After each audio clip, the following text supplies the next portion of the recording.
I watched from the kitchen doorway, drying a plate I'd just washed. Christmas at my parents' house. The same house I grew up in, though it felt smaller now. Or maybe I'd just outgrown it. Aunt Karen held court in the living room, her wine glass catching the light from the Christmas tree. Uncle Pete and Aunt Sarah flanked her on the sofa, all three of them dissecting the family gossip with surgical precision. I'm just saying, Aunt Karen continued, her voice carrying that particular pitch of false concern. It's been what, 3 years? And we still don't know what Morgan actually does for a living. Mom shifted uncomfortably in the armchair. She works in technology. Doing what exactly? Aunt Karen interrupted. Every time I ask, I get vague answers. Oh, she's in tech. She does computer things. That's not a career description, Janet. That's someone hiding unemployment. I continued drying the plate. Maybe she's embarrassed, Aunt Sarah suggested. You know, if she's working retail or something. He supported Best Buy. There's no shame in that, but she probably doesn't want to admit. She's not working retail, my sister Chelsea interjected from the corner, scrolling through her phone. Chelsea, the golden child. The successful one. The one everyone actually knew about. Then what is she doing? Aunt Karen demanded. Chelsea looked up. I don't actually know. Aunt Karen spread her hands, vindicated. See? Even her own sister doesn't know. Nobody knows who she is or what she does. It's suspicious. Uncle Pete nodded sagely. In my day you had a job title. Engineer. Accountant. Salesman. None of this mysterious, I work in tech nonsense. The doorbell rang. I'll get it, I said, setting down the plate. I opened the door to find our mailman Gerald, holding a large padded envelope. Special delivery for the Reeves household, he said, smiling. Needs a signature. I signed his tablet. Thanks, Gerald. Merry Christmas. You too, Morgan. I closed the door and looked at the envelope. Bloomberg Business Week. December issue. I knew what was inside. I'd known for 2 weeks, ever since the photographer had finished the shoot. Since the journalist had sent me the final draft for approval. Since my publicist had called to say the issue was going to be massive. I walked back to the living room. What's that? Uncle Pete asked. Magazine delivery, I said, tossing the envelope onto the coffee table. Uncle Pete, you subscribe to Bloomberg, right? Your copy just arrived. Oh, excellent, he said, reaching for it. I've been waiting for the Person of the Year issue. They always do excellent profiles. He tore open the envelope. I returned to the kitchen. I was always the weird one. The quiet one. The one who didn't make sense to the family. When I was 8 and Chelsea was 11, she won the regional spelling bee. The whole family drove 3 hours to watch her compete at state. She placed 4th. Dad took everyone out for a celebratory dinner at the nicest restaurant in town. That same year, I won first place at the county science fair for building a basic computer program that sorted data. My project sat in the garage for 2 months before Mom finally threw it away. We can't keep everything, honey, she'd said. Chelsea's spelling bee trophy sat on the mantle for 6 years. When Chelsea was 14, she made varsity volleyball. Freshman year. Everyone called her a prodigy. Dad went to every game. Mom organized the team snacks. Aunt Karen bought her custom knee pads. When I was 14, I taught myself Python and built a website for Dad's small accounting firm. It automated half his data entry. That's nice, sweetie, Dad had said, barely looking up from his paperwork. He paid someone $4,000 to rebuild the same site 2 years later because he'd forgotten I'd made the first one. When Chelsea was 16, she got her driver's license and Dad bought her a used Toyota Camry. Light blue, 45,000 miles, in perfect condition. When I was 16, I passed my driver's test on the first try. Dad congratulated me and said I could borrow Mom's car when she wasn't using it. I borrowed it 4 times in 2 years. The rest of the time Mom needed it. The worst part wasn't the car or the trophies or the attention. It was the comprehension gap. The family simply couldn't understand me. Chelsea's achievements made sense to them. Sports. Food. Social success. Clear, measurable, understandable. My achievements existed in a world they couldn't see. Code. Algorithms. Systems. Digital architecture. At 17, I built an app that helped small businesses manage inventory. I sold it to a regional software company for $15,000. I told Dad at dinner. That's great, he'd said. What exactly is an app? Chelsea had gotten a volleyball scholarship that same week. The family group chat exploded with celebration. 47 messages in 1 hour. My app sale got 3 responses: "Congrats" from Mom, a thumbs-up emoji from Uncle Pete, and "What's an app?" from Grandma. At 18, I turned down a full ride to State University to attend MIT. Chelsea had gone to State on her volleyball scholarship. It was a family tradition, Dad said. For generations of Reeves had gone to State. MIT is too far away, Mom had protested. And so expensive. I have scholarships, I'd explained. Academic scholarships. They're covering 90% of tuition. But why? Dad had asked, genuinely confused. State has a perfectly good computer science program. MIT is MIT, I'd said. It's pretentious, Aunt Karen had declared at Easter dinner. Morgan thinks she's too good for the family school. I went to MIT anyway. The family came to Chelsea's volleyball games. They didn't visit me once in 4 years. What my family never understood, what they never bothered to ask about, was what I was actually building. At MIT, I didn't just take classes. I lived in the computer lab. I collaborated with people who understood what I was trying to create. I found my people. Sophomore year, I met 2 other students, David Chin and Priya Sharma. We spent 72 straight hours in the lab working on a project for our AI class. We built a machine learning model that could predict supply chain disruptions based on global data patterns. It was supposed to be a semester project. Our professor called it commercially viable. We spent the next year refining it. Junior year, we entered it into a tech competition. We won $50,000 in meetings with 3 venture capital firms. Senior year, we incorporated Meridian Analytics. The 3 of us, equal partners working out of David's apartment. Our product, AI-powered predictive analytics for supply chain management. We could tell companies where their next disruption would come from before it happened. We had 12 clients by graduation. Revenue, $340,000 in the first year. I graduated magna cum laude. My family came to the ceremony. They took photos. We had lunch. They left before the evening reception where I received the departmental award for outstanding achievement in computer science. We have a long drive, Mom had explained. And your father has work tomorrow. Chelsea's volleyball banquet was the following week. They took 2 days off and drove 8 hours to attend. That summer, Meridian Analytics exploded. We landed a Fortune 500 client. A massive logistics company that paid us $890,000 for a year-long contract. Then another. Then 3 more. By 23, Meridian was generating $4.7 million in annual revenue. We had 17 employees. We'd moved into real office space in Cambridge. By 25, we'd raised $15 million in series of funding. Revenue hit $23 million. We had 63 employees and clients in 14 countries. By 27, we were the fastest-growing AI analytics company in North America. Revenue, $127 million.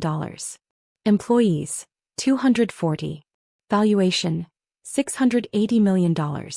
I owned 33% of the company. On paper, I was worth $224 million. My family knew none of this. At Thanksgiving when I was 24, Uncle Pete had asked what I was doing for work. I run a tech company, I'd said. Oh, like a startup? He'd asked. One of those things where you work 100 hours a week for no money? Something like that. Well, it builds character, he'd said, patting my shoulder. Even if it doesn't work out, you'll learn a lot. At Christmas when I was 26, Aunt Sarah had asked if I was still doing the computer thing. Yes, I'd said. Chelsea says you live in Boston? Cambridge, but yes. That's expensive. Are you managing okay? Do you need help with rent? I'm fine. Well, if you need anything, don't be too proud to ask. I owned a 2,400 square foot condo in Cambridge. Paid in cash. $1.8 million. At Chelsea's wedding last summer, Aunt Karen had cornered me at the reception. Morgan, sweetie, your sister tells me you're still not married. Still focused on the career. I'm busy with work, I'd said. What is it that you do again? I work in AI and predictive analytics. She'd blinked at me. Is that computers? Yes. Well, that's nice, dear. But you know, career isn't everything. You should think about settling down. You're not getting any younger. I was 29. I'd just been named to Forbes' 30 Under 30 list. The article described me as a revolutionary force in enterprise AI. Aunt Karen had spent the rest of the reception telling people I worked with computers and wasn't married yet, poor thing. 3 months ago, I got an email from Bloomberg Businessweek.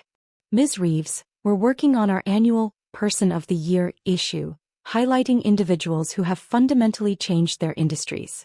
Your work in AI and predictive analytics has come up repeatedly in our research. We'd like to profile you as one of our featured innovators. Would you be interested in discussing this? I showed it to Priya over coffee. You have to do it, she'd said immediately. It's going to make things complicated. Things are already complicated. You're running a $680 million company and your family thinks you fix computers at Best Buy. They don't think that. Morgan, your aunt asked me at Chelsea's wedding if I could help you find a nice stable job with benefits. I'd laughed despite myself. Do the interview, Priya had said. Tell your story. Own your success. The photographer came to our offices in September. 3-hour shoot. They photographed me in the server room at my desk with my team, standing in front of floor-to-ceiling screens showing real-time global data. The journalist interviewed me for 4 hours. Asked about my childhood, my education, my vision for AI, my thoughts on the future of technology. Do you have family support? She'd asked. I'd paused. My family loves me. But they don't really understand what I do. Do they know how successful you've become? I don't think so. I've never really explained it in terms they could grasp. Why not? Because I got tired of not being seen. So I stopped trying to make them see me. That quote made it into the article. The journalist sent me the draft 2 weeks before publication. The profile was 6 pages. The opening spread featured a full-page photo of me in the data center, screens glowing behind me with the headline, "The Quiet Revolutionary, How Morgan Reeves Built the Future of AI While Nobody Was Watching." I approved it. My publicist called immediately. Morgan, this is massive. Bloomberg's marketing team says this is going to be one of their biggest issues of the year. You're going to be on everyone's radar after this. Good, I'd said. You ready for that? I've been ready. The issue was scheduled to hit subscribers on December 23rd. 2 days before Christmas. Perfect timing. Christmas morning started the way it always did. Mom made her famous cinnamon rolls. Dad set up the coffee station. Chelsea and her husband Brad arrived at 9 with their 1-year-old daughter Emma. We opened presents in the living room. Emma got the most gifts, obviously. Chelsea got a designer handbag from Mom and Dad. Brad got golf clubs. I got a $50 Amazon gift card and a book about finding your passion. We didn't know what to get you, Mom had said apologetically. You're so hard to shop for. It's perfect, I'd said, because what else could I say? By noon, the extended family started arriving. Aunt Karen and Uncle Pete. Aunt Sarah and Uncle Jim. Cousins I saw once a year and barely knew. The house filled with noise and food and the particular energy of family gatherings. Part warmth, part obligation, part performance. I helped Mom in the kitchen. Set out appetizers. Refilled drinks. Stayed busy. Morgan's still single, I heard Aunt Karen announce in the living room. Still focusing on her career. What career? Uncle Jim asked. Something with computers, Aunt Karen said vaguely. Nobody really knows what she does. Chelsea tried to defend me. She has her own company. Oh, sweetie, Aunt Karen interrupted. Lots of young people call themselves entrepreneurs these days. It usually means they're between real jobs. I stirred the punch and said nothing. By afternoon, the gossip had crystallized into narrative.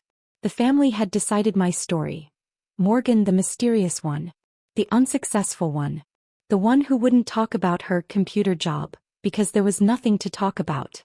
I heard she's still renting, Aunt Sarah whispered to Uncle Pete, not as quietly as she thought. I own property in 3 cities. Probably can't afford to buy, Uncle Pete agreed. My net worth had hit $247 million after our latest valuation. It's sad, Aunt Karen said, loud enough for me to hear from the kitchen. Chelsea's so accomplished and Morgan's just, nobody knows who she is. She's like a ghost. Here but not really present. Probably unemployed and too proud to admit it. That's when the doorbell rang. I set down the punch ladle and walked to the door. Gerald stood there with the Bloomberg envelope.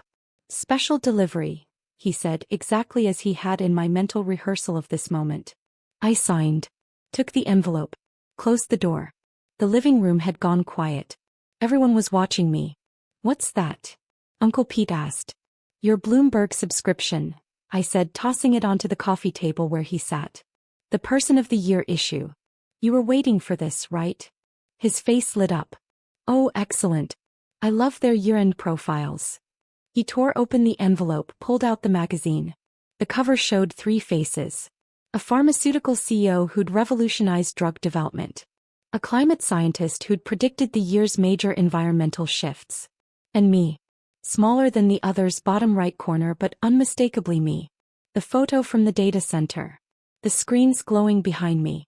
Uncle Pete stared at the cover. Is that? He started. He opened to the table of contents. The main feature articles were listed with page numbers and thumbnail photos. Page 34. The Quiet Revolutionary. Morgan Reeves builds AI empire while family watches. The thumbnail showed me standing in front of Meridian's logo. The room went silent. Uncle Pete flipped to page 34 with shaking hands. The article opened with a 2-page spread. The photo took up the entire left page. Me in the server room surrounded by glowing screens looking directly at the camera. The right page showed the headline in massive type, followed by 3 columns of text. Uncle Pete read the first paragraph aloud, his voice growing fainter with each word. Morgan Reeves doesn't look like someone who controls $680 million. She doesn't act like someone who's revolutionizing artificial intelligence. And until recently, she certainly didn't talk like someone whose predictive analytics platform is used by 47 Fortune 500 companies across 6 continents.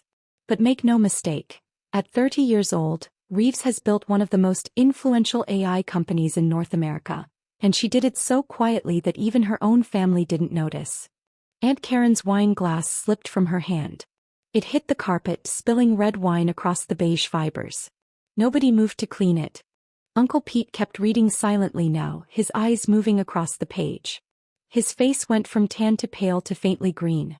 Let me see that, Aunt Karen said, her voice high and strained. Uncle Pete handed her the magazine with trembling hands. Aunt Karen read. Her lips moved slightly. Her eyes widened. The article was comprehensive. 6 full pages.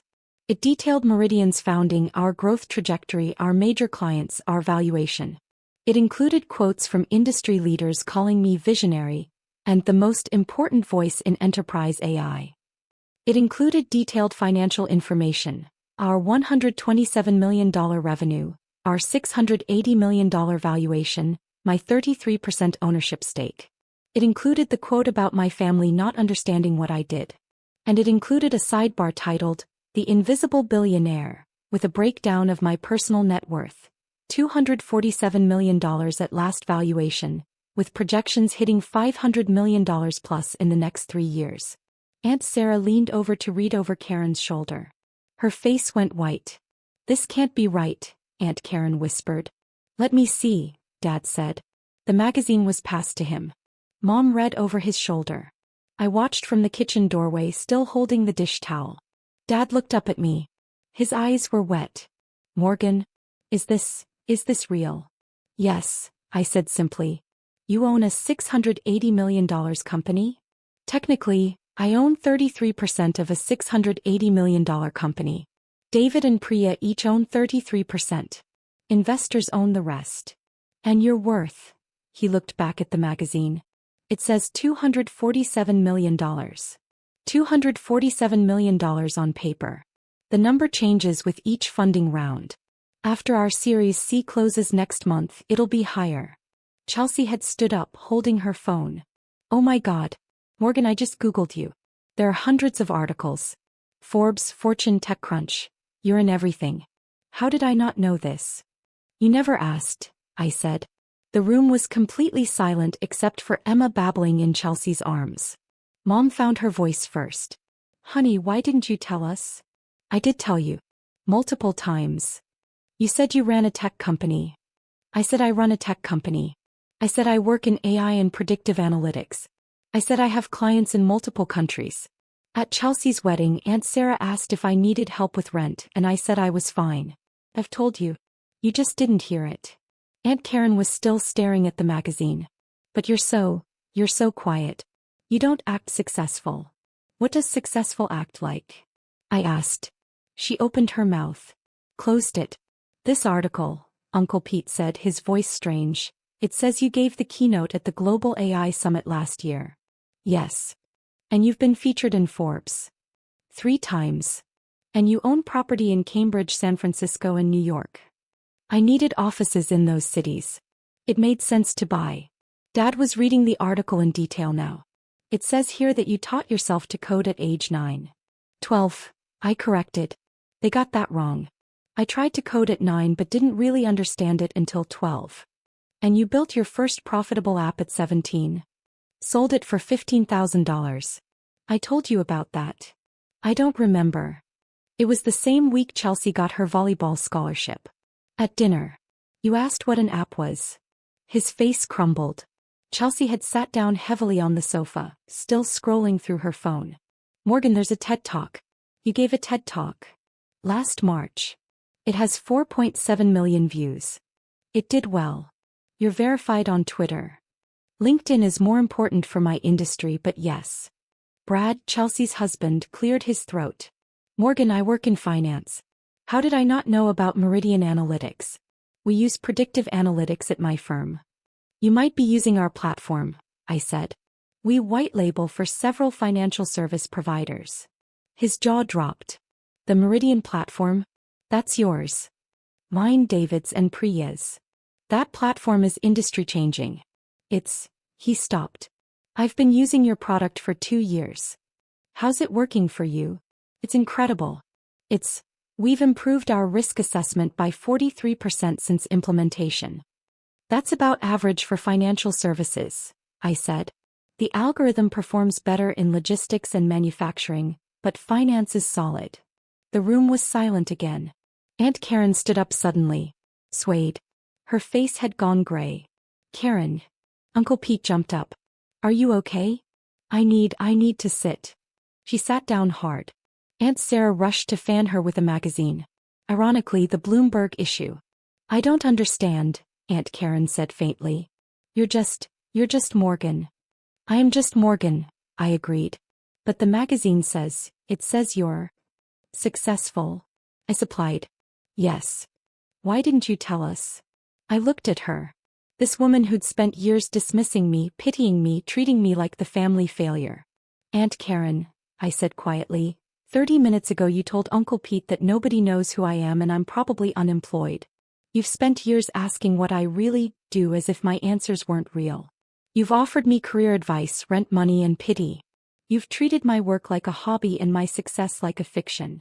Her face flushed red. I stopped trying to tell you, I continued, because you'd already decided who I was. The weird one. The unsuccessful one. The one who didn't make sense. And nothing I said could change that because you weren't listening. That's not fair. You called me unemployed less than an hour ago. She had no response. Dad set down the magazine. Morgan, I'm so sorry. I should have. Asked. I suggested. Listened. Believed me. Yes. All of that. Mom was crying now. We're so proud of you. Are you? I asked.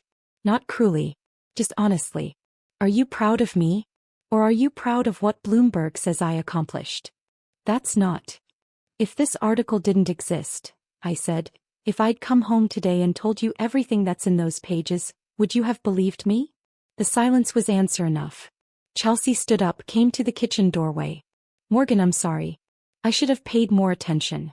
Should have asked more questions. You were busy, I said. With your life, your career, your family. I understand. But you're my sister. I know. I should have known. I looked at her. My big sister. The golden child. The one who'd always made sense to everyone. Chelsea, I said gently, it's not your fault that they understood you and didn't understand me. You fit the mold. I broke it. That's not a moral judgment. It's just fact. He hugged me then. Tight. I'm proud of you, she whispered. I should have said it before. But I'm saying it now. I'm so proud of you. I hugged her back. Thanks. The rest of Christmas was surreal. The family treated me like a stranger. Like someone famous had shown up at their gathering and they didn't know how to act. Uncle Pete kept asking technical questions about AI that I could tell he didn't understand. Aunt Sarah wanted to take photos for Facebook. Cousins I barely knew suddenly wanted to know all about my work, my life, my success. I answered their questions. Politely. Briefly. But I felt further away from them than ever. 7 p.m. I made my excuses. I have a conference call with our Tokyo office at 9 p.m. I need to prepare. On Christmas? Mom asked. Different time zones. It's already December 26th in Tokyo. But you'll come back tomorrow, right? We're having leftover dinner. I fly back to Cambridge tomorrow morning. Board meeting on the 27th. Oh. She looked disappointed. We never get to see you. You can visit any time, I said. I have a guest room. We will, Dad said quickly. We'll plan something. Maybe we can see your office. I'd like that. I gathered my things. Hugged everyone. Accepted their awkward congratulations and apologies. Chelsea walked me to my car. Are you okay? She asked. I think so. They mean well. I know. They just didn't understand. Chelsea, I interrupted gently, you don't have to defend them. Or apologize for them. It's okay. Is it? I thought about it. It will be. She hugged me again. Text me when you land tomorrow? I will. I drove away from the house, watching it shrink in the rearview mirror. My phone buzzed. A text from Priya. How'd it go? I typed back. Exactly as expected. You okay? Better than okay. I'm free. As I was. Finally. For years I'd carried their misunderstanding like weight. Their inability to see me had made me feel invisible. But that article, those 6 pages in Bloomberg, had done what I'd never been able to do. It had made them see me in a language they understood. Money, success, status, recognition. And in seeing me they'd revealed themselves. They didn't love me more now than they had yesterday. They didn't understand my work better. They didn't value my accomplishments more deeply. They just believed the accomplishments were real. Because Bloomberg said so. And that was enough for me to let go. The Bloomberg article changed everything and nothing. Everything. I was recognized now. Speaking invitations flooded in. Media requests. Partnership offers. The industry treated me differently. Not better, just more visible. Nothing. The work was the same. The team was the same. The mission was the same. I was still Morgan, building something I believed in. The family visited once. They toured the office, met my team, saw the technology in action. Dad asked better questions this time. Mom took photos. They were trying. But the distance remained. Chelsea and I talked every week now. Real conversations. She asked about work and actually listened to the answers. We were building something real slowly. The others sent occasional texts. Congratulations on this article or that award. Thinking of you, messages that felt obligatory. I responded politely. But I'd built my real family elsewhere. David and Priya. My team at Meridian. The network of founders and innovators who understood this life. They'd seen me all along. In June, Forbes released their annual billionaires list. I wasn't on it, not yet, but they ran a companion article. The next billionaire class. 15 founders who'll hit 10 figures by 2027. I was number 3. My phone buzzed with family messages. Pride. Congratulations. Aunt Karen sent a long text about how she'd always known I was special. I read them all. I responded to none. Because the thing about being seen is this. Once you realize you don't need their vision to exist, their blindness can't hurt you anymore. I'm Morgan Reeves. I built a $680 million company while my family thought I was unemployed. I revolutionized an industry while they didn't know what industry I was in. I became someone worth profiling in Bloomberg while they wondered if I could afford rent. And I did it all without their belief, their support, or their understanding. Which means I did it all on my own terms. And that makes it mine in a way nothing else could be. The quiet revolutionary. That's what Bloomberg called me. I liked that. Because I didn't need to be loud for them to hear me anymore. I just needed to be excellent. And excellence speaks for itself.